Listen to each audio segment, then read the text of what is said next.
This is the W5. It's a full standalone smartwatch phone running Android 9 and has an overlay of a kid's watch which integrates with a great app that lets you be able to communicate back and forth with a child or an adult, a senior, whoever you'd like to. You have an amazing layout for apps, and it fully supports the Google Play Store. You can touch and hold and move any of these around anywhere you'd like on the screen itself. And you have the ability to go in here. Check this out now. Personality, theme settings, switch it to 4.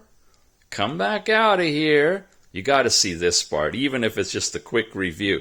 Once you're in here, I can take and move these into folders if I want to, and have what appears to be an unlimited number of apps in a scrollable folder, and have these things wherever you'd like. You can move them around, you can push other things out of the way.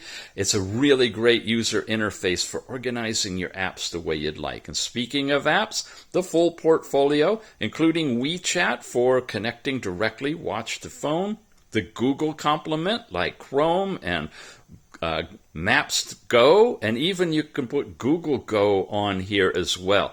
All kinds of other third-party apps, as you can see, that you can install. It has good responsiveness to the quad-core CPU, and it's in a nice, playful TPU kind of non-removable band. Super loud speaker right here for calling. SIM card can go inside of the... Oh, I got to show you that. This is where you put the charger, USB direct connect here. But when you pop the back off of the watch, you find that it also supports a removable battery, your nanoSIM card for communication, and can support a microSD card for additional memory beyond the 8 gigabytes that's installed in the watch. Really is a homogenized blend of a bunch of different kind of watches all coming together. Primarily, though, Android 9 standalone smartwatch phone, full Android support. Check it out. It's the W5.